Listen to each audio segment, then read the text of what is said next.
So you were saying you've maybe been to all of the continents, but I'm assuming you have not been to Australia is, Antarctica. in some books, it's not called a continent. It's a desert. People don't like to look at Antarctica as a desert. All right, so therefore, I can't call that a country. Ladies and gentlemen, this is your captain speaking. Fasten those seatbelts and strap in. We'll get you to those margaritas ASAP. Hola, bonjour. Ciao, belle mesdames et messieurs. Salam and salam. Hey, how are you? Welcome back to Drop a Pin. Today we got none other than Fred Smoot on the pod. And beforehand, I was doing a lot of research trying to figure out if he's traveled abroad, and I couldn't find a single thing about it. But turns out he is very well traveled and very entertaining as always. He's just an electric guy. He's a quote factory. Yeah. And then after him, we're doing a new segment called Pinball, where me and Chaps each find a crazy story from around the world and bounce it off each other. So without further ado, let's get into the pod. All right, welcome to another episode of Drop a Pin. Today we are privileged to have football superstar, former Mississippi State Bulldog, former Washington Commander. I guess it was Redskins. Minnesota Vikings, too. Don't forget about the Vikings now. Yeah, Viking. Fred Smoot. Yeah, man, thanks for having me, fella. What took y'all so long? We had to get you on. I mean, you leave out I've of been here. in the building for months. Yeah, but you leave right after the pro football show. You right. Don't try to make it on us. I got to put it in your lap, fellas. I got to put it in your lap. Now you're sitting in a coach seat right now. Do you usually fly first class when you come out here? Well, it depends on how long the flight is. When I come out here, of course, they make sure I'm in first class. It's always good. Fly United, right there from Dulles Airport. Maybe, an hour, 15-minute flight. Very short, direct flight. So I enjoy it, man. It's easy. All right, nice. Now, you've obviously traveled all around the U.S. Playing football. Yeah. Have you ever been abroad? Yes, I have. All over the place. I've pretty much been to, I want to say, every continent. Oh, wow. I think I have. I'm a big on going to Europe because Dulles has a flight that goes right into Rome. And that flight takes about 8 hours. So no matter where I'm going in Europe, that's my entry point. All right. I'm in love with Rome. I love Roman history. This is before they said all men love Roman history. And I like going to the Coliseum because that's the first gladiator. That's where sports originated. It is. Right, so I always get this room right across from the Coliseum, so I got a clear view of the Coliseum. Then my trip starts. I've been to Monaco. Monaco is nowhere from what's the name. And I don't know how many people know this, but Monaco only has around 30,000 people as a population. Oh, yeah. It's small. They all millionaires and billionaires. Yep. Yeah. They all millionaires and billionaires. No tax, none of the other stuff. So it's basically a safe haven for the rich and elite. Yep. So I don't know if you ever been out there for the F1. Yeah. I have. Okay, and I heard that a lot of the F1 drivers all live in Monaco. They all live in Monaco. Then that's when the yachts attack Monaco. So that's the first time I'm out there, and I'm like, I am the brokest person in this country. Like, it, like I say, like, beautiful, clean. It's where beach meets mountain. It has its own look. And then when you look on top of this mountain, this flat mountain, that's where the king and the prince at. So it's set up. It's one of the most, if you haven't been there, one of the most drop-dead, aesthetic, gorgeous places in the world.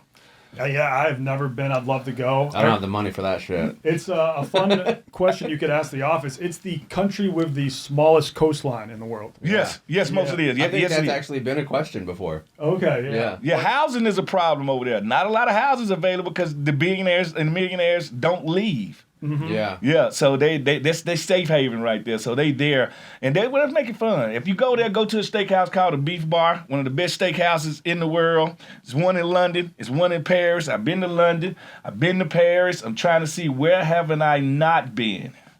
Yeah, you've been there. One more thing about Monaco. I heard that the F1 drivers, they all live there, but they also all live in the same building in Monaco. This luxury building that they all have beautiful condos, and I would imagine they have to because they don't have that much property. Yeah, it's not a lot of big houses. To have a condo there is to be so-and-so rich. Yeah. So exactly. it works like it doesn't, it's just not a lot of space for them to build there. But no, when I say it's one of my favorite trips to make, it's truly one of my, but I can tell you this, I went to McDonald's over there. and you're gonna spend about $21 for a combo meal. When I say everything cost over there, a pizza I ordered to my room was $31. Okay. Right, so it's an expensive place to be, but it's all worth it. The casino sitting right there, hotels are always nice, and I'm telling you, every car you see there, Rolls-Royce, Ferrari, Lamborghini. If you see a Toyota, that's because they finna ship it off the island. Yeah. Right? Like it's very high end. Yeah, my friend was on a boat there, and he showed up and tried to dock somewhere, and he thought he was a baller. He thought he was in this like big yacht, and they kind of just laughed at his boat. Yeah, like you gotta go way down here. This get is for that the fishing billionaires." boat out of here, dude. Yeah. That ain't no. Listen, man. These boats that's out there come with a Bugatti on the deck, a helicopter on the deck. Like this is a different level of money. It's crazy. Like the owner of the Jag, Shad Khan, he's got one of those yachts. Called Yes, Kismet mega too. yachts. Yeah. Mega. You got how? He's you know how paid much, more money for that yacht than he did for the Premier League football team or soccer team that he has, Fulham. He paid more money for that yes. yacht. And you know That how much was money he had to spend a 180. year on this yacht? Yeah. With the cabin, with the gas, it's a different thing. His is $10 million yearly operating cost for his Yeah. yacht. Easily. And he laughing at it. Yeah. Playing with his Nothing beard. For him. Yeah, exactly right. His mustache. He paid like 180 for that soccer team, 180 million. Yeah. His boat was 450 million. So That it was isn't- his boat was 100 million less than he bought the Jags for. And it's probably personalized just for him. Oh yeah. Yeah. I think if you want a boat like that, just charter a boat for a day or a week. When you got $8 billion, You got to spend it somewhere. Yeah. Yeah. You got to find something to do with it. So you were saying you've maybe been to all of the continents, but I'm assuming you have not been to Australia is, Antarctica.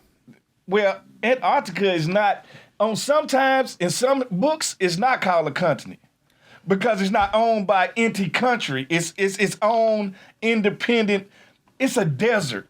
People don't like to look at Antarctica as a desert. Yeah. It's a barren, frozen desert. Actually, by miles, it's the biggest desert in the world. It is. That's right. All right, so therefore, I can't call that a country. Now, just a desert. I'm planning to go to Sydney, Australia. All right. That's going to get me Australia. Like, that's going to get me there. That's one place that I want to go to that I haven't been. I want to go to Singapore. I haven't been to Singapore. I've been to Japan. I've been to Osaka. I've been to, let me see what else. I went to Peru. I went to Brazil. I really want to go to Peru. I want to go to Nicaragua.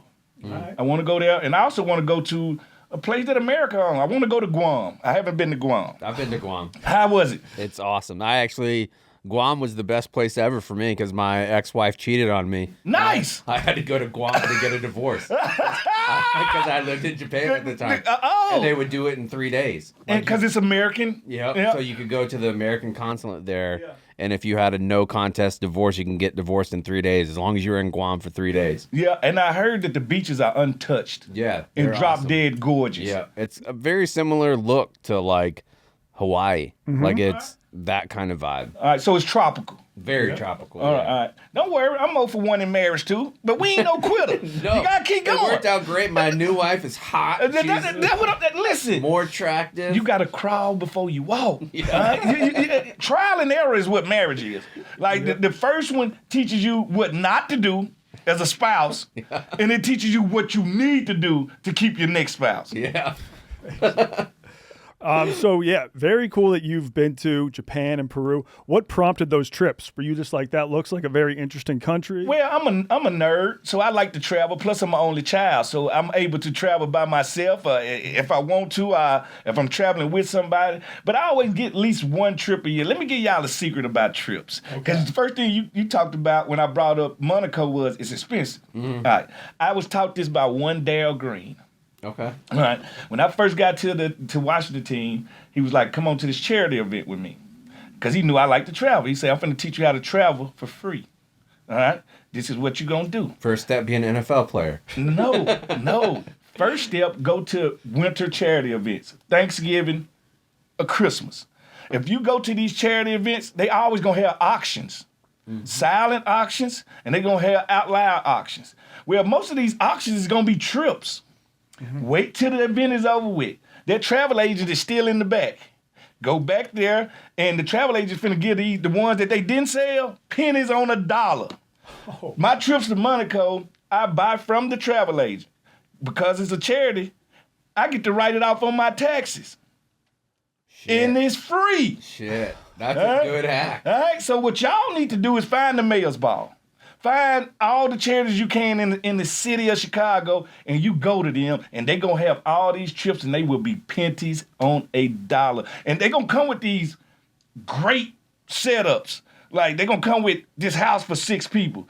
Now you get to sell it to your friend couples, and now you're making bank. Right? I love it. You got to know the universal way to travel. The universal way to travel is to buy your trips from charity events. That's genius. Yeah, that's a good one. We've been doing this show for a year. That might be the best travel hack we've heard. Yeah, but I mean, Because first then you look altruistic, too. Yeah, but like, Yes, and they're gonna invite you back Yeah. the next year, Yeah. and you really coming for the trips, and you ain't gonna buy it live. Yeah. You're gonna wait till it's over with, Okay. and they're gonna be like, "This, I really wanted $3,000 for this trip for 2. Man, give me $1,500. Okay. Whatever. but are me and you going to get invited to the mayor's ball? I don't know. You can get in there. Okay. Barstool, y'all can get in there. Yeah. Yep. Y'all represent the city of Chicago. I went to the governor's ball actually last year. Now, when you go to marine balls, I know you haven't been to one in a few years. Do they have silent auctions there? No, because everybody's poor. Okay. You got to go to where they think they're gonna sell these trips. Yeah. So if it's a certain event where people that got a little dapper, Yeah. oh yeah, they're gonna auction off trips. They're gonna because you're gonna see them when you walk in. They're gonna have them on the side. This one gonna be like I said, this one gonna be for a gigantic house in Jamaica. This one gonna be for a condo in Monaco. This one they're gonna be having different setups, but they all got all kinds of stuff hooked to them. And you grew up in Jackson, Mississippi. Jackson, right? Mississippi, baby, proud. When you were a young fella in Jackson, Mississippi, did you think one day you'd be in Monaco? Well, you know what? I can say this about Mississippi. While I was coming up, we've always had a large amount of athletes from where I'm from. While I was going in my one high school, inner city high school, no private school, none of that, 5 of us made it to the NFL off of one team. Off of my basketball team, 2 went to the NBA. The other one went overseas. Damn. My other classmate, Savante Screenfeller, went to the Olympics for the high jump and got the silver. We all in high school together. Jeez. Then down the street, 2 miles away at the other high school, Monte Ellis. 2 miles this way, Mo Williams. All right, so if I go 10 miles outside the city, Deuce McAllister, Terrence Metcalf, we all came out in the same draft. Shit. So my senior year, all-star team with Ken Lucas, Deuce McAllister, Ellis Williams, 13 of us made it to the NFL. Holy shit. So it was just athlete on athlete. And then you got to realize from my neighborhood, Lindsey Hunter, the basketball player, he made it before, so he coming back. So Steve McNair, Jerry Wright. So we had just dudes damn. everywhere. At my high school, we just had one kid go play D1 football, and he passed out during training camp and quit the team. Hell yeah. Nice. We had Graham Gano. Okay. So home of a kicker, huh? Yeah. No, we had some dudes, man. So once you got these dudes, and then you got the older dudes telling you, man, slow down, do this, do this, do this. You already feel like I'm finna head there. Because that's why I told people when Steve McNair came back and he would throw his dream camp, and Jimmy Smith is there, and Jimmy That's my guy. Yeah, so Jimmy went to my rival high school. So Him not being a Hall of Famer is he should be a Hall of Famer. Shame on the NFL. Yeah. London Fletcher should be a Hall of Famer. could argue Brian Mitchell, Hall of Famer. Just shame on them. But he used to come out and he used to rough me up as a high school player. Jimmy, like, if you're going to get in front of me, I'm going to treat you like a grown man. So I used to train and get in front of him, and he used to just run through me. But I would keep going with him, So by the time I got a chance to play with him in the NFL, I'm ready for you now. Yeah. I done grew up. Yeah. So I was around just so many athletes. I tell people this, pound for pound, population for population, Mississippi has more athletes than any state in America. Yeah, I think the only one that could be in the same conversation would probably be Louisiana. Louisiana. Alabama. Yeah. Yeah. But Louisiana's got some stuff. But see, they got the goat factory like us. Because Jerry Rice is the goat. Willie Brown is a goat. All right? Britt Favre is a goat. Walter Payton, the goats of goats. We got goats. All right? We got dudes. Petting farm. Yeah, we're like this. If I had to put an all Mississippi team together, past and present, because Chris Jones is dominating as we speak. Yeah. All right? Yeah. We would beat most states. All right? Most of the guys that you think about, when you think about it, they might got quantity. Quality, they ain't got us beat. That Jerry Rice, Brett Favre combination would be nasty. With Walter running the the pill, L.C. Greenwood and the rest of them, dude.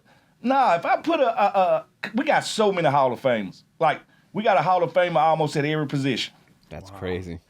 Now, when you travel, are you more focused on the food or the historical sites, or just like posting up on a beach or renting a yacht? Like, I'm what's your style? I'm a nerd for the history. I will never go to a city and don't do a ghost walk or do something that I can learn something that the books don't tell me. A lot of stuff American books don't tell you about overseas places. You have to go for yourself. Like, you go to Egypt and you think it's just all about the pyramids and the Sphinx. No, that city got way more to offer than just that. So I'm more of a nerd when I go to these cities, but I'm going to eat. And that's why New Orleans is one of my favorite cities to visit in America. Yeah. To me, nobody can compare to New Orleans food-wise. I agree. Yeah. They got their own lane. They got their own everything. It's seafood, meat steak, meats. Like, etouffee. Like, it just, they got stuff that nobody else got. Yeah, they got a shrimp and alligator cheesecake. I don't know if you've ever tried that. No, I've tried gator. Okay. You know what I'm saying? So I love try to gator, think. yeah. So it just, they got things that people don't got in the culture of New Orleans. New Orleans is the cheapest Las Vegas you could ever go to. Like, if you want to get the most out of your dollar, eat good, and party, go to New Orleans. If you, I always say you ain't really American if you ain't took a trip to New Orleans. You ain't took a trip to New Orleans. We still got you. You still at the bottom. You got to go to New Orleans. You got to. Now, you said earlier that sometimes you'll travel by yourself. Yeah. Was that a little overwhelming at first, or do you really enjoy it now? I'm only child. Okay. Oh, yeah. All right. Go to the movies, take myself out to dinner. I can do whatever by myself. Okay. I can stand on my own. I always have. Now, would I rather have somebody? Yeah, most time when you travel, especially when you're going abroad, you want to bring somebody with you. But if I'm just traveling in the United States, I could get up one morning and be like, all right, football season over, I'm finna go to Seattle. I just feel like chilling in Seattle for a couple of days.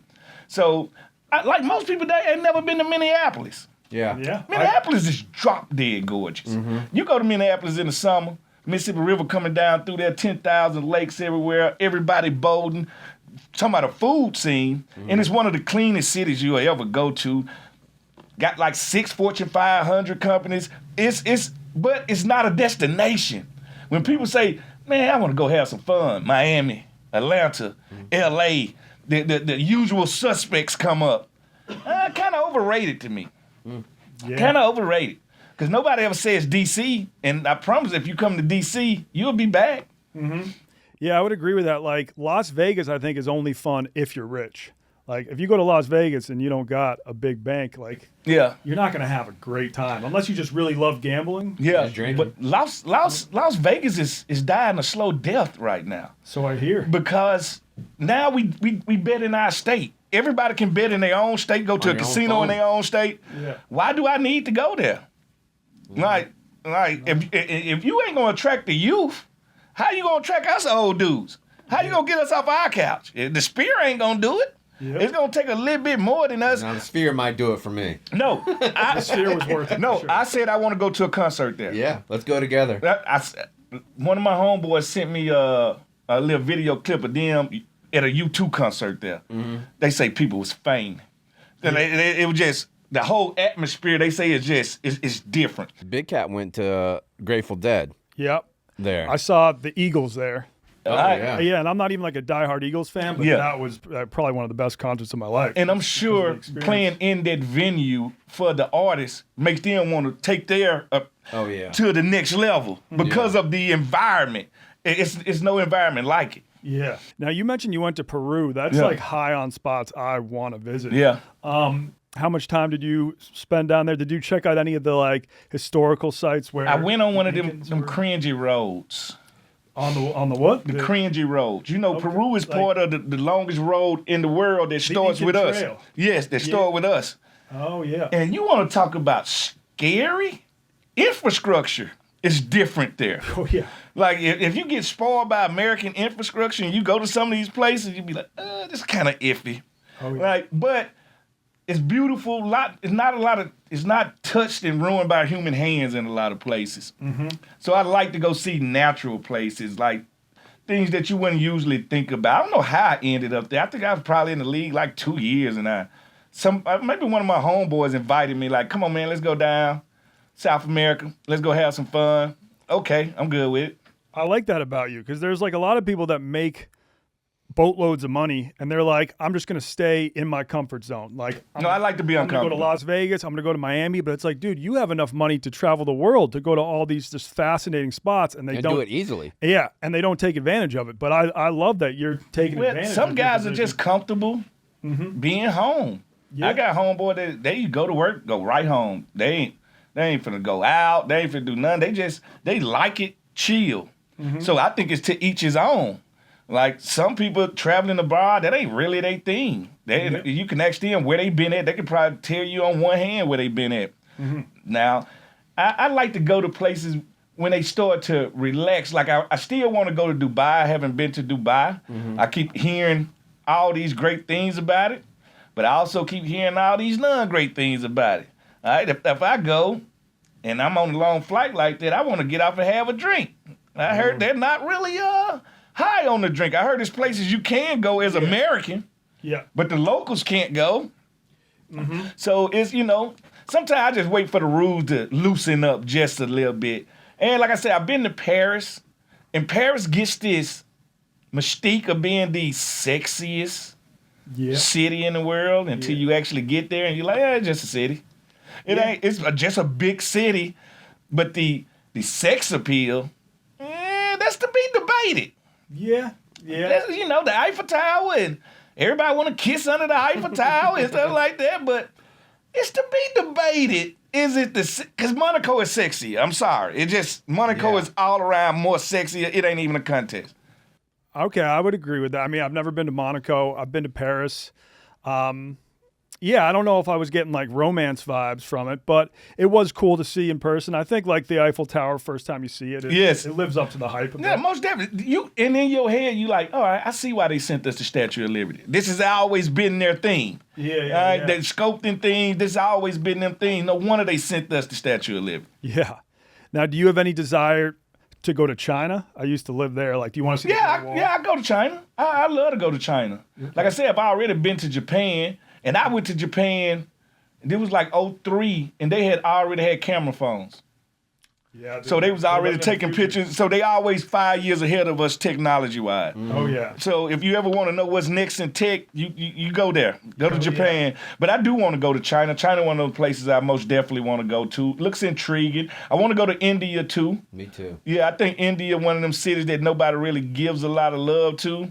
I've been to India. It is a lot on the senses, you will experience culture shock. But I think it's cool to see firsthand. Huge cities, right? Huge cities, insanely crowded, a lot of trash everywhere. On the streets. Now I heard about that. Yeah, but it's one of the more unique cultural experiences you can have. Because the population is just exploded, right? They got more people there than in New York City, right? They got 35 cities with over 5 million people. Yeah, that's what I'm saying. So they got some crowded big cities there. Can you handle crowds? Do you? Yeah, I had a crowd. Come on, you play in college football in the SEC. Okay, you play NFL football. You can maneuver a crowd. The crowd at least. And then what make you feel good as a ex-football player, when you travel overseas, you ain't worried about too many people messing with you. Pointing you out in the crowd. It just, you really sink into the crowd then.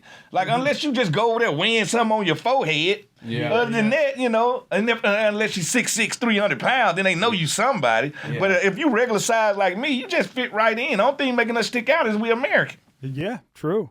Maybe in China you would stand out a bit. But like we did in Japan. We did stick out tall. Yeah, but... Not because people are like, oh my God, it's Fred Smoot. Yeah, no, not because of that. It's just that I'm not Asian. Yes. That's what it is. Yeah. I'm just not Asian. I understand. Yeah. I mean, did you love the food in Japan? I think that's my favorite part about the country. The quantity. Small dishes.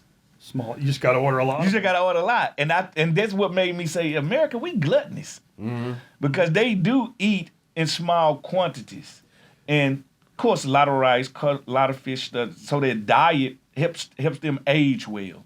Yeah. That's one thing I do watch. Like, what are the people eating and what are they doing that we ain't doing? Maybe it's the chai tea, the green tea, just cleaner eating, cleaner food, which I think we're starting to head that way in America where we're starting to be food conscious and say, nah, I don't want that in my food.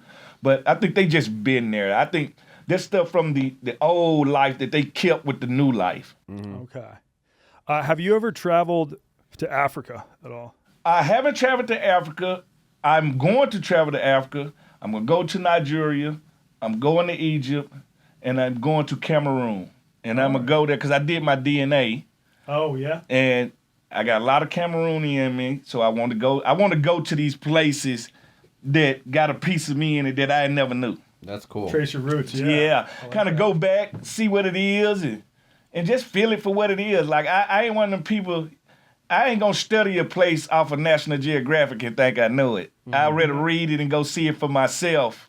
And I never hear anybody say they want to go to Madagascar. Why not? They got animals that is nowhere in any other place in the world but there. You want to talk about a tropical jungle and untouched? Nobody ever talks about Madagascar, and I'm shocked about that. Now, would you ever want to coach football overseas, even if it was just for like a week? Because me and a guy who used to work here, Billy Football, we went and coached football in Uganda. Yeah. For about 2 weeks, and you'd be surprised. Even in many countries in Africa and obviously Europe, they're starting to get really into. No, they American into football. it. Yeah, most definitely. And O.C. Umenyiora is the NFL guy over Europe and Africa. Okay. He handles all the stuff, and I talk to him all the time, and that's what he be doing. He's there on behalf of the NFL, incorporating NFL football. Yeah. So most definitely, I would love to take a short trip and just educate them on what the game is about, and that's all it is. Because now that's why we playing all these games in these different places. Yeah, because we're making it a world sport, and the only way to do it is to put it in their lap. Now Like the it can new be deal confusing unit. because out of all the sports, it got more people 22 people on the field, which that's different than every sport. But other than that, once you keep pace with it, it becomes easy to follow. Yeah. And I mean, you could probably get a free trip out of that, just like doing a few camps abroad. Oh, yeah, that's easy. Like I say, I could just call OC up and tell him I want to come over there. I can get some free trips. Like, if you ain't learned nothing, I know how to get to where I want to get. Yeah, for sure. It's interesting, like going to Japan and then Nigeria is different because that's the oldest country in the world, like as far as population. Their average population is 49, and Nigeria is the youngest. Yeah. Their average population is only 18 years old. Yeah. And it'll soon be, in like 2050, it'll be the second most populous country in the world, right behind India. Yeah, because More it's so than growing. China, it's growing Their so fast. economy and their infrastructure is growing out of this world. So Yeah. that's why I want to see it. I want to see it before it blow all the way up. Yeah. Okay. Yeah. Beyond Nigeria and Cameroon, what would be some of your top 5 places that you would like to visit at some point in your life? All right, I want to go to Alaska before it melts. I want to go to Alaska because I find that last frontier. Usually, if you ask any odd questions about America, the answer is usually Alaska. Okay. Like if you say, what's the longest coastline? It's Alaska. Yeah. What's the farthest east country, the farthest west country, the farthest north country? It's Alaska. Most volcanoes. Alaska. If I say earthquakes, you're going to say California. It's Alaska. Okay. So the biggest cities in America, Yeah. Alaska. Okay.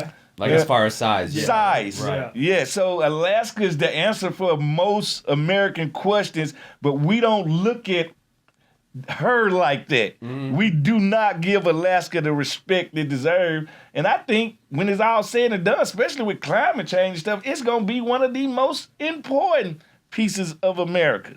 Yeah, there might just be a huge population rush up there. You just never know. Yeah. Yeah, no, I went there in August. I'd obviously recommend going sometime June, July. Yeah, August. most definitely. Summertime's where I'm gonna go. Minus the mosquitoes are terrible there in the summer. Yes. Yeah, because of the coming out the permafrost and the heating up. Yeah. Exactly, but better than being there in the winter where the sun just won't rise. Yeah, it's just dark. Yeah. Yeah, just I don't know how my body would acclimate to that. I'd probably be in the club 24/7. Yeah.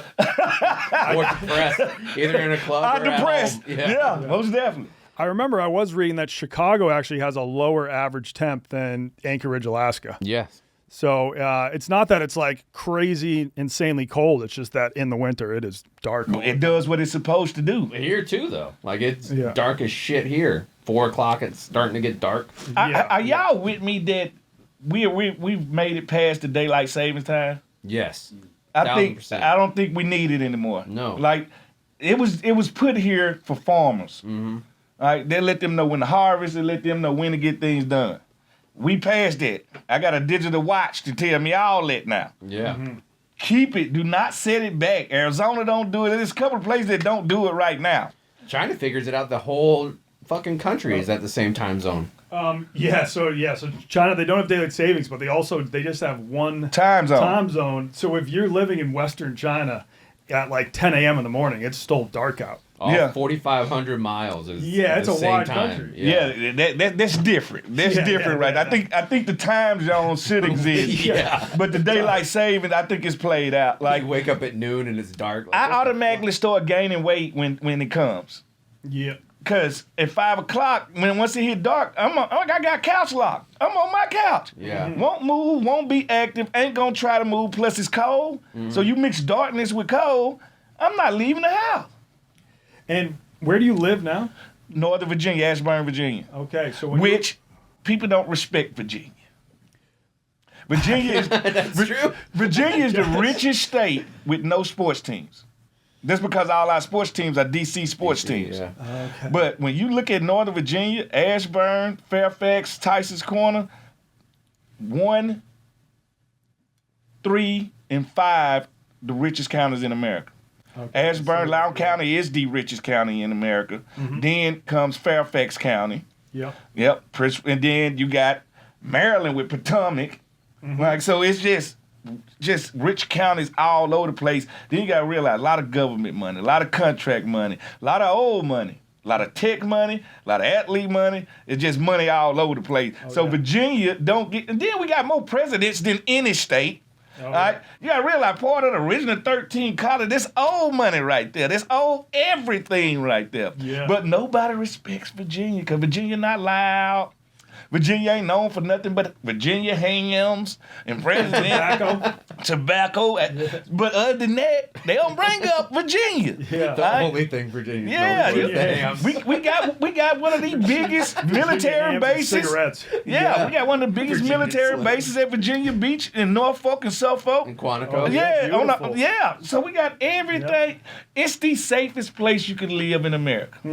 If something ever happens, I got all the protection I need right around me, from Navy to Air Force to Army to everything. And I always say this if you're dating. I don't like that you left out the Marines because I'm a Marine. No, Marines. I'm a Marine guy. But I always tell people this. If you are young and looking to come up and a nice educated crowd, come to the DMV. You got to realize Washington, D.C. recruits America's best teachers, scientists, military, politicians. Whatever America got to offer, you're going to find the best of the best in the DMV in some form or fashion. They need to get you on the Virginia Tourism Board. Oh, no.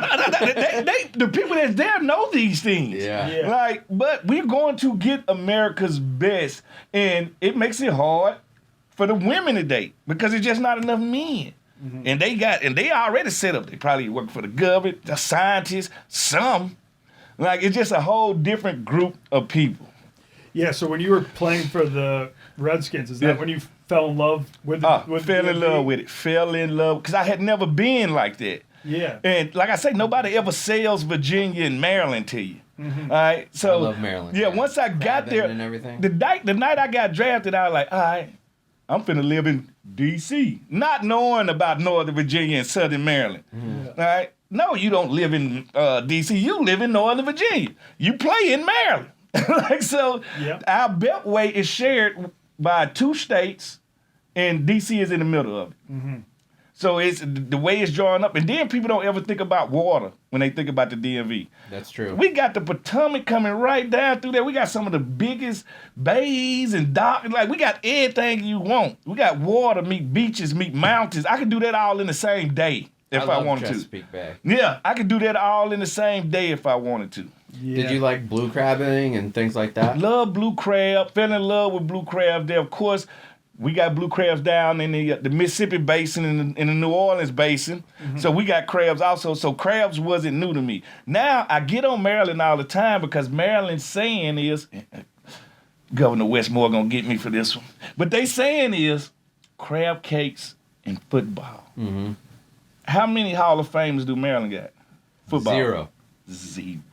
Oh, damn. I thought it was at least going to be 5. 0. All right. The closest thing they got to one, if Steph Diggs finished his career, maybe 3,000 more yards, maybe?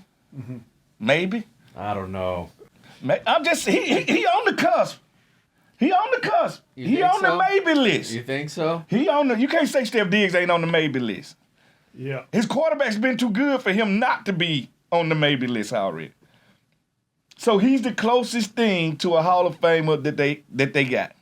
Okay. That's not Mississippi. But so is that actually like Maryland saying, or is that just from the movie Wedding Crashers? No, that's their saying. Oh, that's crabs cakes in football. Really, it should be crab cakes in basketball. Yeah. Now they got basketball all over the place. Mm-hmm. DMV has probably some of the best basketball players in America. My daughter is one of the top players in America right now. She in the DMV. My son, a 10th grader, he is the number 1 10th grader in the state of Virginia in football right now. Oh, wow. So they play a good brand of sports there. Don't forget, we got the young kid, that's the track star in the Olympics that's only 16. Oh, yeah. We the home of Michael Phelps. We swimming, football, basketball, like whatever you're doing, you can do it in DMV. All right. They got some good musicians, too.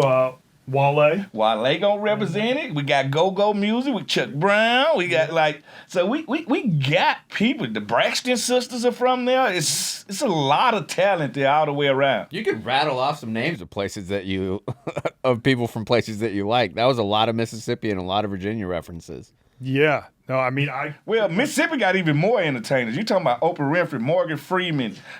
Oh yeah. I mean if I go through Mississippi, you're going to be like, how, why, and when? Robert Johnson, the founder of blues. Yep. The state of Mississippi. They say he sold his soul to the devil. Yeah.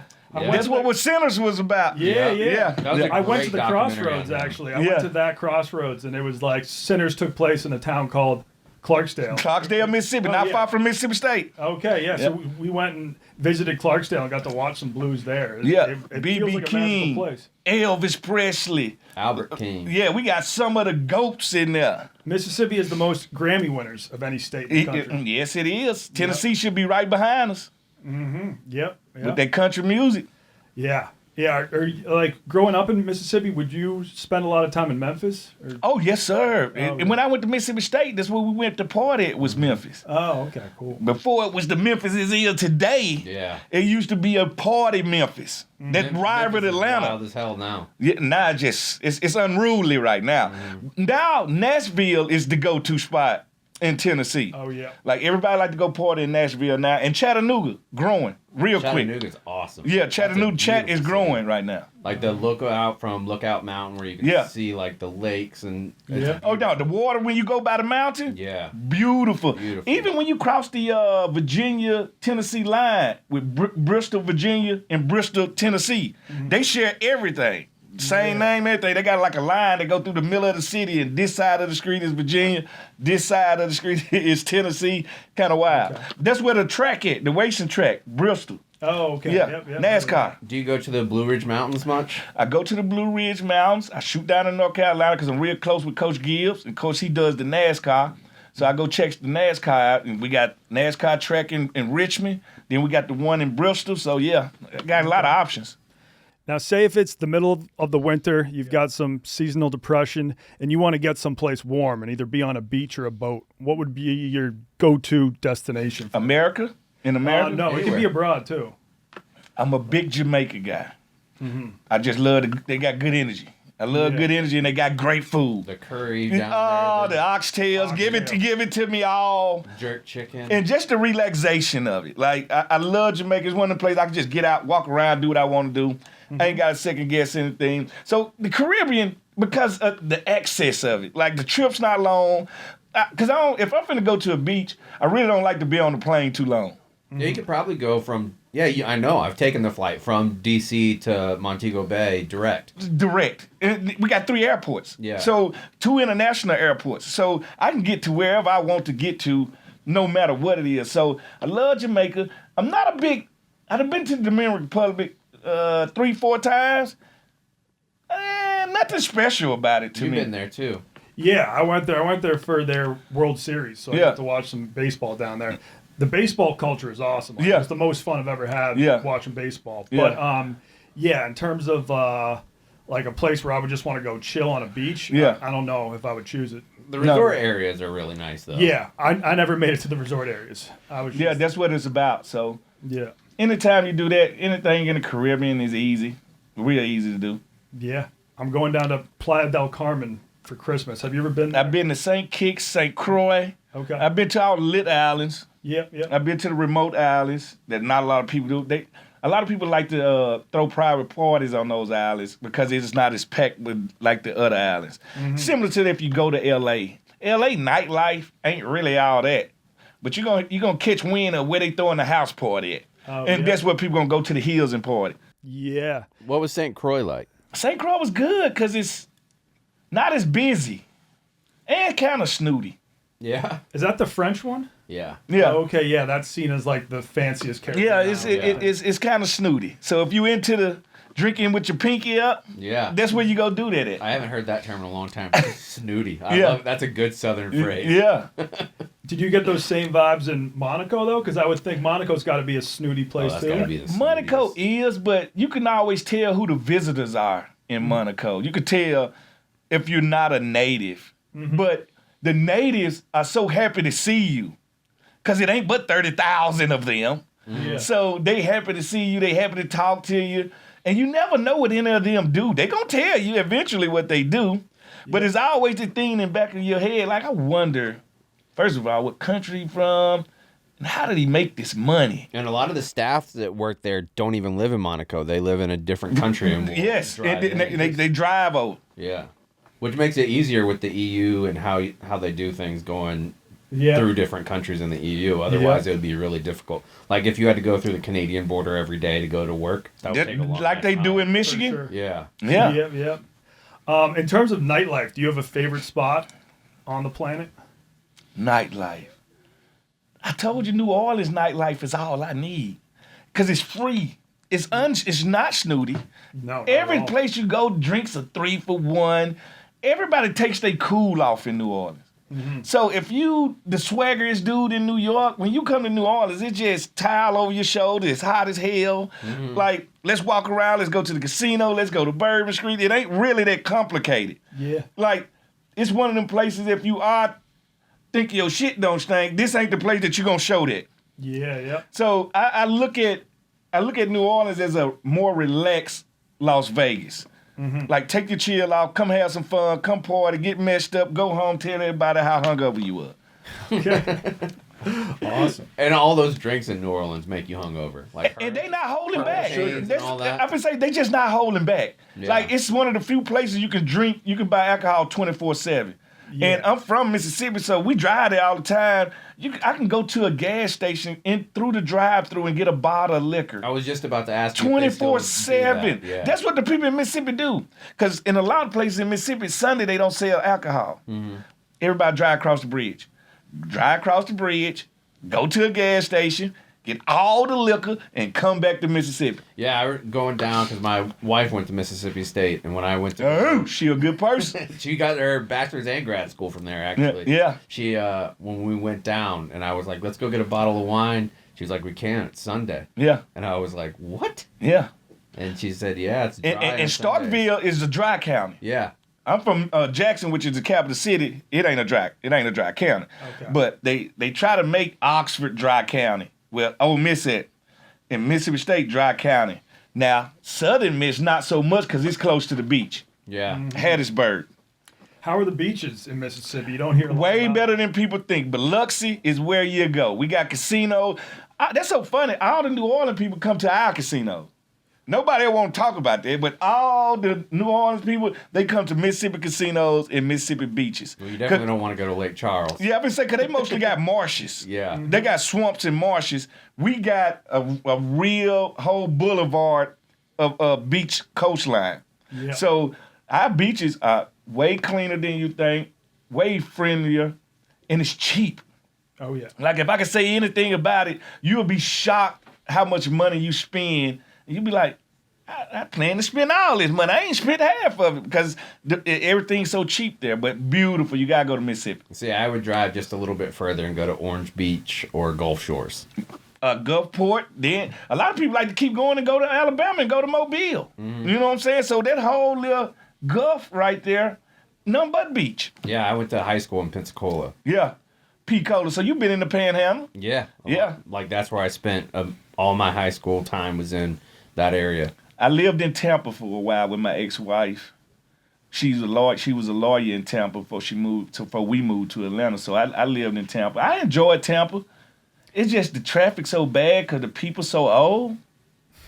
Now You can say that about all you live in Florida. the D.C. area and you're talking about Tampa traffic being bad? Listen, I'm prepared mentally for I think DC traffic. traffic is the worst traffic in the country. In the country. It's because of the population. It's terrible. And there's only 95 is basically it. Well, And- you got and 95 540. corridor, you can go Route 1, and only the locals know about Route 1. Yeah, I used to live in Fredericksburg. Yeah, you know about it. And Fredericksburg done blew up. Yeah. They putting the biggest indoor pool and indoor water park in America. I think you got like 2,000 rooms attached to it. Amphitheater, everything. Right off of 95. They building it as we speak. It's huge. Damn. We have an episode that is coming out in the future on the state of Minnesota. So you obviously lived there for... I was say I can do that. I can do the Minnesota episode. No. So I just wanted you to quickly rattle off your 5 favorite things About Minnesota. about the state of Minnesota. Okay. 1, most people don't know this. Most people there are from Scandinavian descent. Yes. The women are drop dead gorgeous. I would put the women of Minneapolis, Minnesota, and St. Paul against any city in America. Okay. heard that. And I'm sure they would probably win. I'm just telling you, the quantity, the quality is different. Okay. The economy, booming. I know it's cold, but it is booming. I'm a big fisherman, right? And if you can fish, it's a fish paradise. I don't know, have y'all ice fished? I have, yeah. Once before, yeah. I have ice fished. I get the river fish there. I get the lake fish there. Crappie, they got everything in the water. Drop dead gorgeous. And when people think of dairy, they don't think of Minnesota. Tons of dairy. Yeah. Yeah. More dairy farms in Wisconsin. Before we continue, I need to do a little fact check on myself. Minnesota absolutely doesn't have more dairy farms than Wisconsin. I'm not sure why I thought that. I'm not sure where it came from, but I was wrong. Let's get back to Smoot. Nobody wants to believe it. I did not know that. And outside of Minneapolis, St. Paul, you get into farm towns. You get into tons of farm towns. A lot of casinos, too. I know you don't think about casino when you think about it. Most of them is No, on I the wouldn't either. reservations. Yeah. But tons of casinos there. But to me, one of the most technological cities, one of the cleaner cities, and one of the most artful. A lot of art there. And everybody looked like Prince. Yeah. Okay. That's my favorite artist of all time. Hey, listen, look like Prince. So if you were doing a holiday trip, Yeah. and you had it like you were going Christmas, bringing some of your family members along, where would you want to go for a holiday vacation? All right, if I'm going to a holiday Christmas vacation, that means you want to kind of do it over the top. You probably want it to be warm. Hawaii. Why not? Okay. Let's go to the Big Island. All right. Okay, yeah. Let's go to the Big Island where the islands are still growing at. I go to Hawaii. It's just hard to beat that brightness. Like, water's rough around it, but I love Hawaii. Like, Hawaii just got a groove to it. It got to feel it. Like, I have never heard anybody go to Hawaii and come back mad. Yeah. Or have a bad time. I have a bad time. Like, Yeah. it brings out whatever good you got in you. It gonna shine a little light on it. Yeah, the first time I went to Hawaii and looking out the window of the resort, you're just like, I just want to sit here. yeah, because you think of, like, that's a trip you think about. I think everybody thinks about a Hawaii trip, no matter where you're at. Yeah. If you're American, you think about going on a trip to Hawaii at some point. Yeah. And then when you're in, like, the resort and you look out and you see, like, for me, Diamond Head from it, it's just like, holy shit, this is everything it's built out to be. And I think people don't understand how many islands it is. I think they just think it's 3 or 4 islands. It's tons of islands, tons of islands. So it's different. And I go over with my homeboy Coach Brennan, quarterback for Hawaii. Yeah. We used to be draft the all-time leading passer. Listen, in if you NCAA. ever wanted a tour guide in Hawaii, he was the king there. All right, the king of Hawaii was Coach Brennan. And rest in peace to my brother. I enjoy spending time with him. And if you ever want a guy to show you the island, it's him. He couldn't walk an inch on this island without somebody buying him a beer or just holding him on the pedestal like he was the king of all kings. Yeah, he was like the Marcus Mariota before Marcus Mariota. Yes, he was. He was more just John Elway to them. Yes. Have you ever surfed? I've tried. Okay. I've tried to pedal on the board. I can say I got a little. Okay. But I can't just crush it. No. I can't just go out that thing and go full Coach Brennan. but I've tried. Okay. What about you? Yeah, I've tried. I mean, I've gotten up on the board. Yeah. But I mean, probably. I couldn't stay on the board. Okay. I've probably surfed like a 4-foot wave before. Yeah. All right. That's about it. Not bad. Not I'm bad. terrible at it. Yeah. No, but that's the thing I like about you. You're always willing to try something. Man, listen, you don't know if you like it or don't until you try it. Yeah. Yeah. Yeah. So I give it a try. Most Okay. definitely. Let's go. Yeah, you always got to try something. Get outside your comfort zone. If you don't like it, you can always go back into your comfort zone. And listen, you can't be if you're afraid to fail, you're afraid to succeed. Now you mark it however you want to, but you got to at least try it. Yeah. Well, Smoot, thank you so much for coming Well, on. thank y'all for having me, man. I love to nerd out. Let's go. Yeah. I mean, if you really want to nerd out, what's your favorite historical moment to read up on or something like that? If there's like a certain time period or a certain war or something like come on. I live in the DMV. You can't get more history than we got. that? No. I get to go to Monticello anytime I want to. I get to go Washington. I get to go I am in the history corridor from everything you can think of. You got to think about it. You got The best museums. Jamestown. Well, that's just DC. Yeah. Yeah. But Virginia as itself got so much history artifacts, so many places. Never been to Monticello. Now, like should do all that. the old presidents' houses and properties. Yeah. You got all of that. You got some of the first settlements, Yep. all in that area. Yeah. So it's just every time you turn somewhere, Williamsburg. If I go to that triangle of Williamsburg, they still got these towns set up like they were in the 1800s. So it's history everywhere you turn around there. So I live in the history corridor, so I'm fine with that. Love it, man. Yeah, most definitely. Thank you so much. Hey, thank y'all for having me. Today's episode of Drop a Pin is brought to you by our friends at Blue Chew. Fellas, you already know what time it is. It's time to level up, and Blue Chew just dropped something crazy. I'm talking next level, championship belt, gold-plated energy. Blue Chew Gold is the newest innovation from the #1 chewable ED brand. This ain't your grandpa's blue pill. This is a 4-in-1 beast that is setting the gold standard for performance. We're talking ingredients that keep the blood flowing to your rocket. It's mixed with some materials that are going to get you going. 2 types of ingredients that I can't pronounce, apomorphine and oxytocin, to turn up the arousal and connection in your brain and body. Blue Chew Gold dissolves under your tongue and works in as little as 15 minutes. That means you can get it on quicker and stay in the game longer. Elevation without hesitation. This is peak passion and peak performance in a single tablet. If your bed could talk after this, it'd be asking for a break. Make life easier by getting harder and discover your options at BlueChew.com. And we've got a special deal for our listeners. Get 10% off your first month of Blue Chew Gold with the code DROP. That's promo code DROP, D-R-O-P. Visit BlueChew.com for more details and important safety information.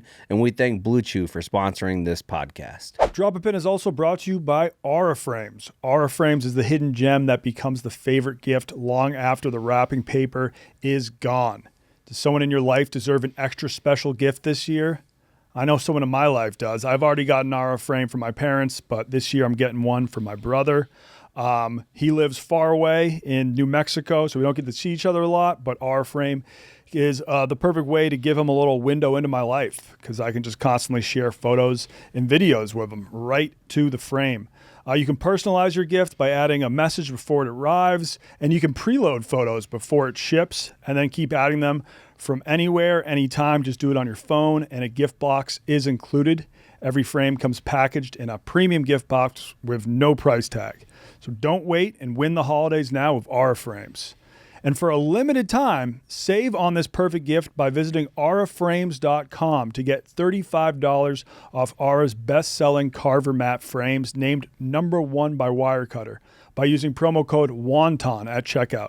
That's AURA frames.com, promo code WONTON. The deal is exclusive to listeners, to our listeners, and frames sell out fast. So order yours now to get it in time for the holidays. Support the show by mentioning us at checkout. Terms and conditions apply. Drop a Pin is also brought to you by Huel. Every December, I promise I'm going to stay on top of my routine and then settling traveling. I'm at different family dinners and my nutrition plan falls apart. But this year, shockingly, Huel is the reason I'm actually solving this problem. That's Huel, H-U-E-L. I've been using the Huel Ready to Drink all year and I'm leaning on it hard right now. Complete meal in a bottle with 35 grams of protein, 7 grams of fiber, and 27 vitamins and minerals. Literally ready to go. There's no prep, no mess, and it keeps me full when the alternative is grabbing whatever holiday snack is closest. They have a new chocolate peanut butter flavor that is so good, it makes avoiding Reese's Cup just a little bit easier and cure my sweet tooth. And I've been loving Huel's new canned super green drinks too, with 42 vitamins and nutrients, 7 grams of fiber, 25 calories, and no sugar added. In December, when my vegetable take is incredibly low, I'm solving that this year. It's sparkling and actually really tastes good with 3 flavors to choose from: apple, peach, and blueberry. I love the peach. Anything peach flavor I'm in for, but this peach tastes more natural than the super artificial ones that sometimes you'll get. Yeah. If you're trying to stay fueled during the busiest, snackiest time of the year, Huel makes it easy, and Huel just launched to Target nationwide. Find them in the health and wellness aisle. Nothing says holiday like spending all my money at Target decorating my place. Get 15% off your first order at Huel.com with the code WONTON. That's code WONTON. There's a minimum $75 purchase. And huge thanks to Huel for helping me stay sane and healthy this holiday season and for supporting this beloved podcast. Huel's been a lifesaver. My wife used to drink this stuff that tasted gross, and then I brought home some Huel, and we are much happier now. Happier and healthier. Yeah. Let's get back into the pod. All right, welcome to a new segment called Pinball. We're going to have Chaps start this off. Okay, so basically we just wanted to find... There's certain stories that we come across that we didn't have like a full episode that we could do or want to do on a place. Maybe eventually we'll do one on these places too. But the first one, I did a around the office question this week that was, what's the largest city in the world that completely eliminated outdoor advertising? And there is a little bit of advertising like with people that have like the little sandwich billboards. But for the most part, there's zero advertisement in one of the biggest cities, the biggest city in the Western Hemisphere, which is Sao Paulo.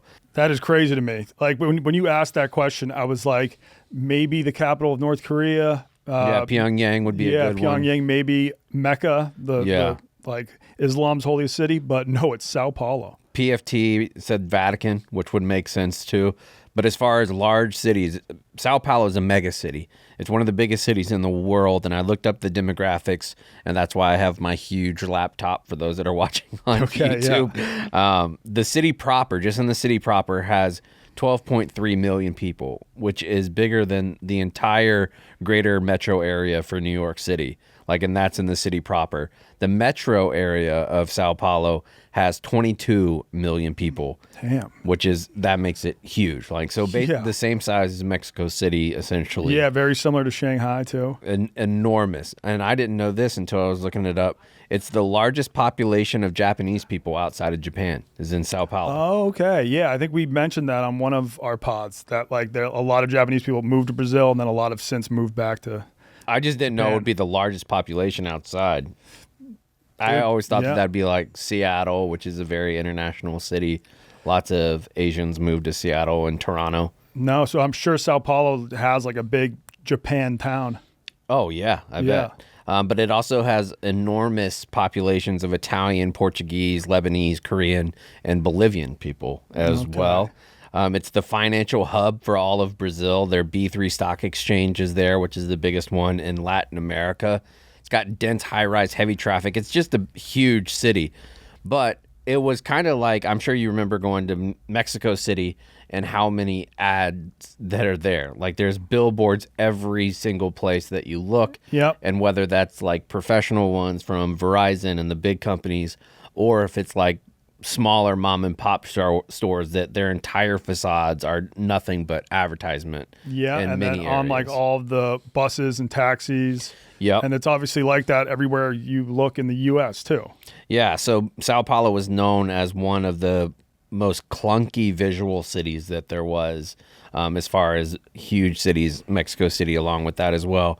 But they got a new mayor in 2006, and he introduced a law that's called the Clean City Law, which went into effect in January of 2007.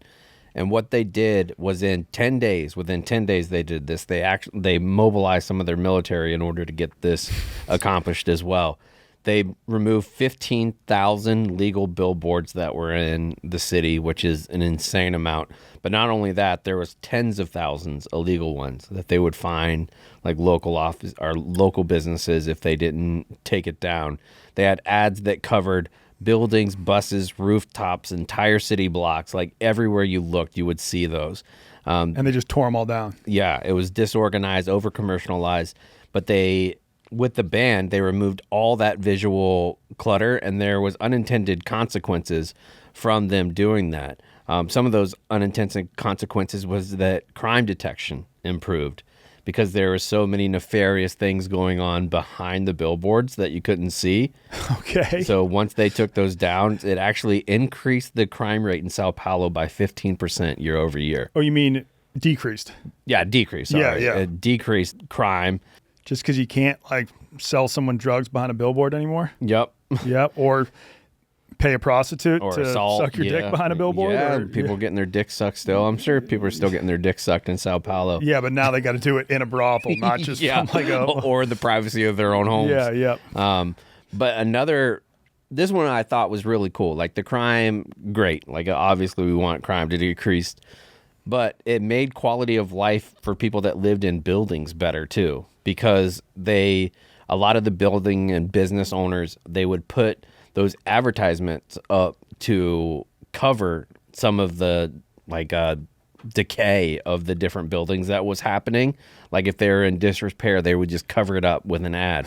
So when they took those down, they saw all the different issues that was causing sanitation issues all throughout the city. There was way more trash when all this was going on because people were constantly handing out flyers and people were just dumping them essentially wherever. Yeah. So they repaired a lot of the buildings, and they uncovered that there was so much architectural differences that people that had lived in Sao Paulo their whole life had no idea some of the beautiful buildings that were covered up because of advertisement. Not just that, but like in Mexico City again, when there was huge monuments that were in the middle of the road, that in Mexico City, it's beautiful. Yeah. Like you go across some of those statues, they had those that were covered up in advertisement. Jeez. So the culture of the city was brought out so much whenever they removed the advertisement from those cities. Yeah. They, not only that, but because it took away from some of the vibrancy, because like most old buildings, it was like a tan color or gray color. They brought in more culture from the bright Brazilian culture that is there, that you see in like Rio.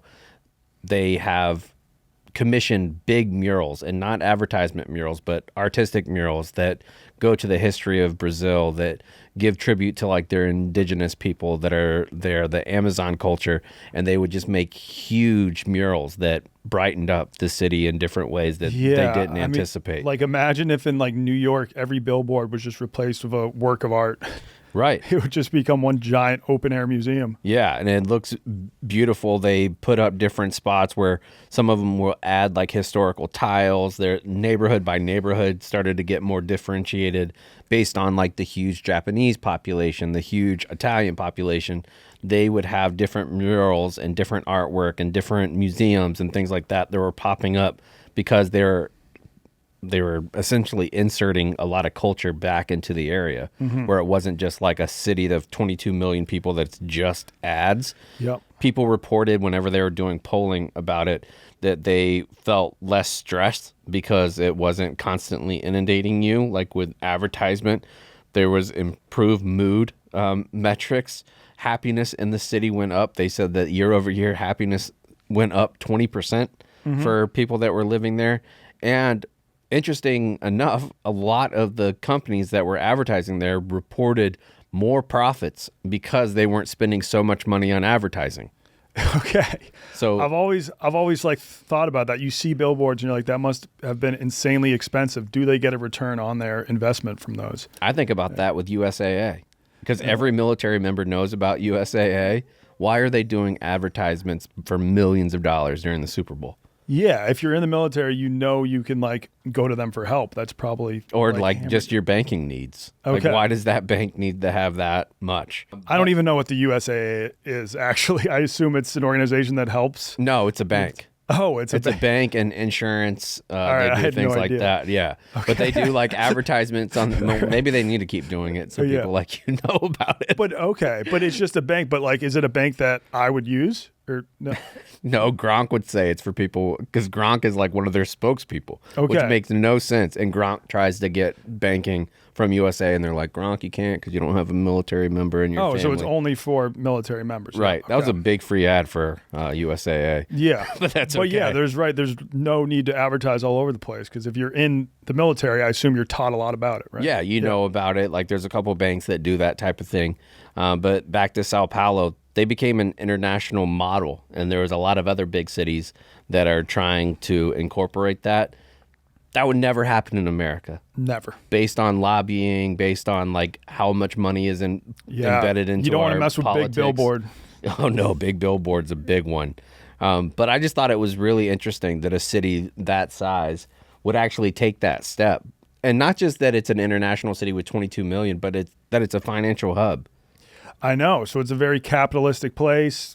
Capitalism thrives on advertising and marketing. But yeah, I don't know. I do think a lot of companies go overboard with their marketing, and it's like, is this working? But maybe it's like subconsciously working. Like, because when I buy things, I'm always like, oh, I'm not buying this because I saw a billboard for it or like an ad. But I don't know. Maybe subconsciously it's working on me. I'm not sure. I mean, there has to be research into it that shows that you get the return on investment, but maybe not. Like if this is a model, like because they have to spend a shit ton of money on it. Yeah. It does get, a little, like they're always in America finding new ways to add ads to like, even if you're going to take a piss, sometimes they'll just have like a screen above the urinal these days that will just play a bunch of different ads. Or they'll bamboozle you with the NFL Red Zone, where now they have 14 commercials where it used to not be any. Oh, yep. Mm-hmm. Pieces of shit. But yeah, they got to get them in. Yeah. And on like every professional sporting event, they'll have the ads kind of just imposed on the TV broadcast. Mm-hmm. Even if you wouldn't see the ads if you were at the game live. If you're watching on TV, they can add an ad on that field wherever they want. Right. And like even QR codes pop up now that you can scan with your phone during a commercial and shit. Dude, I was exposed to QR codes way, way before anyone here in America. Just like living in China, QR codes were all the rage for a good 5 years before I saw a single one in the U.S. And like, when did QR codes, when did they blow up in the U.S.? I feel like it was Not that long ago. around the time of COVID or something. Yeah, that's what I would think. It was menus. Yeah, when they had to get rid of all of The the paper and plastic menus. I think that was like where a lot of businesses, at least smaller businesses, incorporated it. All right. Do you have any final thoughts on that, or are we gonna pinball over me? Yeah, let's pinball to you. Okay, this was a story I saw, I think originally on Reddit, and it's about this dude by the name of Karl Bushby. And he used to be a paratrooper for the British Special Forces from a town called Hull in England, had moved to Chile. And I think it was based on like a bet he made at a bar with a few friends. And he said, you know what? I bet you I could walk from Chile all the way back to my hometown in England. And his friends were like, no chance. And he was like, I'll show you guys. And he started walking. This was in 1998. He's expected to actually complete this in 2026. So I had to bring this up. Oh, I think isn't that he's not doing it continuously. So right? His plan was to do it continuously, but this is what happened. So he walks up through Chile, walks through South America. He gets to the Darien Gap. That was his first big obstacle, which is an area in Panama where there's like no roads at any point. So he just had to trek through the jungle, dealing with snakes, bugs, jaguars, probably disease. But he made it through the Darien Gap. Guerrilla warfare. Yeah, he made it through the gap, as a lot of migrant workers do too, I think. And then, walked through all of North America, got to Alaska. And this is the part that really blew my mind. Him and this other adventurer successfully walked across the Bering Strait between Alaska and Russia just by walking on ice floes and just jumping from like ice floe to ice floe, which I did not even think that was remotely possible. How far is that gap? Like, I know that there's that spot where the two islands are like a mile and a half apart, like where besides Canada and Mexico, that's the closest country to us is Russia. How wide is the Bering Strait? The gap from Alaska to Russia. I don't think it's that like wide, but it's just insane to just be walking like 100 on miles, right? Walking on ice that whole way. 53 miles. 53 miles. Yeah, that's a long ways to walk on ice. And it's not just like that whole strait doesn't freeze over. Just there are like big chunks of ice in it, so they kind of had to just like walk from block to block. You think they rode or something? Like, you'd have to. I would imagine there'd be parts that you have to make the ice float. What the fuck do you do if you fall off? I don't know. And I don't know if they were like carrying a kayak or something and then would just like, if they got to a point where they couldn't like jump from floe to floe, had to kayak across. But they successfully made it. But here's the problem. When they arrived in Russia, the Russian government got wind of it and they're like, you just entered our country illegally. And they got arrested. And he was like held, I think, in jail for a while. And that's what held him up. It took him like from 2006 to 2017, his trip just like faced a bunch of delays because he had to get permission from Russia to walk across their country after he had just entered it illegally. Now, he did have a rule, like he never went home during those delays, but I think he spent some time just kind of detained in Russia for a few years. Oh, Jesus Christ. A few years. Yeah, I think so. I don't know all the facts. And then like at some point, I think he did have to like leave Russia and then like apply for a visa and like finally just to get permission to walk across. And I know he didn't go home. He was like, no, I can't go home. And he did have a rule. I can't use any like cars or anything. So I don't think he ever like flew out of Russia or drove because that was his rule. No cars or planes or boats. Started in But- 1998. But he got held up in Russia for like 10 years and then eventually got permission to walk through the country and like started again in 2017, walked through all of Russia, walked through Central Asia, and then he made it to the Caspian Sea. And apparently, according to some, like, there were shifting border visa issues, so the road he was going to take around the Caspian Sea was completely off limits to him. So he swam across the Caspian Sea, which you want to know how wide that is. That is 180 miles. How the fuck did he do that? He would sleep on a support boat at night that would just like stay in the same place and then would swim during the day. So he would swim every day. At night, he'd be able to sleep on a boat and then he would keep on swimming. Look up the average temperature of the Caspian Sea. I can't imagine that's warm. Yeah, and I want to know how long it took him. During the summer is 24, 26 degrees Celsius, while winter is near freezing 0 degrees Celsius. What's 22 degrees Celsius? Like 75? Dude, I'm so bad at that. You should walk around the office asking Dude, I people. fucking crushed that. Boom. See, you can do it. It'd be very funny if you walked around the office asking people to be like, what temperature in Fahrenheit is 22 degrees Celsius? And I bet they wouldn't know the boiling point in Celsius. No, I got that. 100. 100, 0. It makes a lot of sense. Their system makes so much more sense. I know. If you ask me our freezing point, is it like 32 or 33 or 32, yeah. something? Okay, yeah. And then you have, like, with the freezing points, even like meters and shit, like not even freezing points, but like 1 meter, and then you have a kilometer. Yeah. And then you have like those make way more sense. A lot more sense. I don't even know the boiling point in Fahrenheit. Do you? I think it's 180 something, 186, or no, 202. I think that's 202. That would make sense because when I make tea, I do it in this pot, and once it gets to the 200s, it starts to boil. All right, yeah. So You he's looking it up, Sam? Yeah, 212. 212. okay. All right, so it only took him 31 days to swim across the Caspian Sea. So that's 179 miles divided by 31. That's how many? 139. so 180 divided by 3 is 30. No, 60. So he was swimming wait. I should be able to do 180 divided by 3. This is not. That's 60. Okay. Oh, no. 180 divided by 36. So it would be 6. So he would swim 6 miles a day. Oh, that's doable. Okay. I mean, No, it's not. could you? I mean, That's a lot of days it's in a row. doable, but like, have you ever swam a mile? Or I think I've that's swam probably- a mile, yeah. Okay, I think that's probably like the longest I've ever swam. Yeah, because that's triathlon length, Okay. 1.2. Yeah. Well, he made it across the Caspian Sea. Just recently, he walked across the Bosphorus Bridge which connects the two sides of Turkey.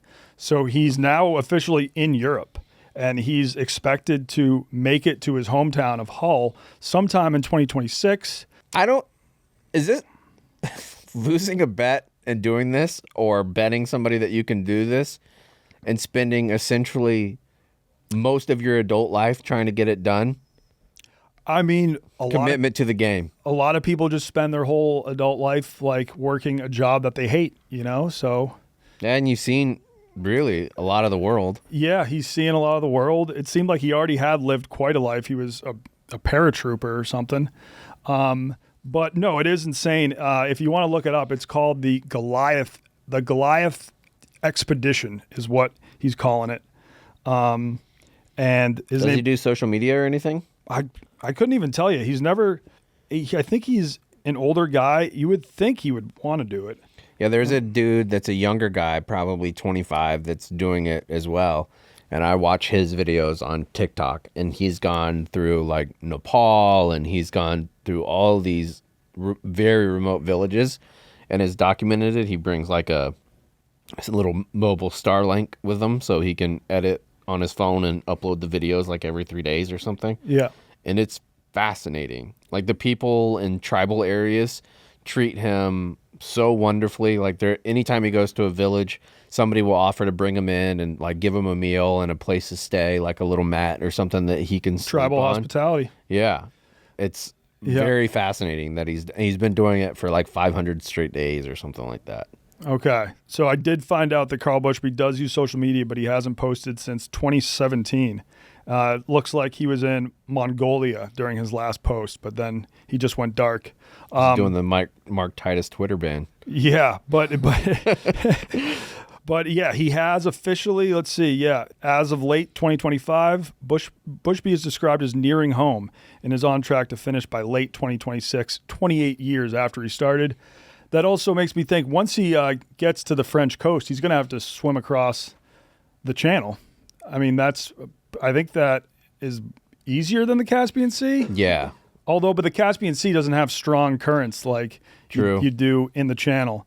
But he can't make it all that way and then be like, oh, I'm just going to take a boat across the channel. He's got to swim it. Oh, yeah, you're going to swim that. So it'd be harder to anchor out, I would imagine, with the currents.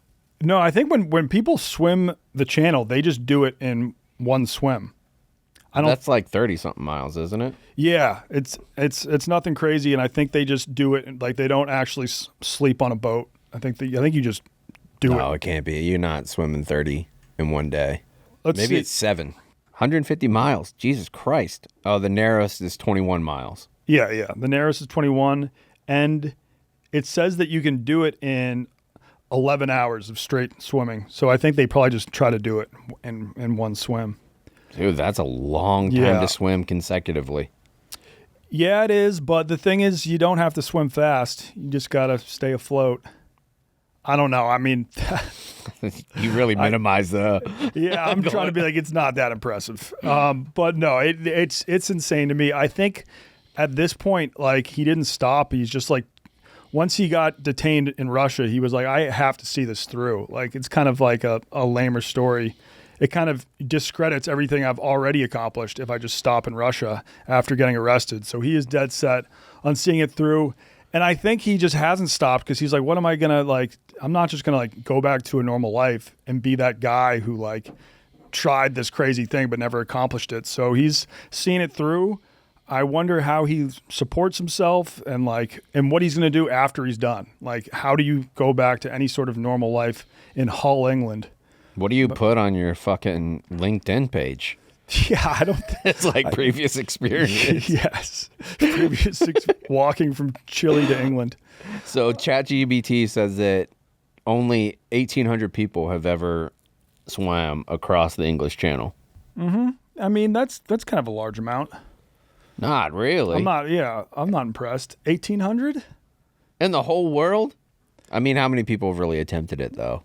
Yeah, it's not something I would like to try swimming from Asia to Europe, maybe on Baldstool Season 2 or Baldstool Season 3 when we go in warm weather. But no, I asked people, I was like, oh, do you think I could try that? They're like, dude, the currents in the Bosphorus Strait are some of the strongest currents in the world. But that's so short that I feel like without the current, I'd be able to do it. I feel like that guy adds another one to our white whale list. To have him on the pod? Yeah. Yeah, maybe he's willing to zoom in, or maybe we could go to Hull, England. I'd go to Holland for that. Not Holland, Hull. Hull. I thought you said Holland, England. No, Hull, England. And my parents now live in Hull, Massachusetts, named after Hull, England.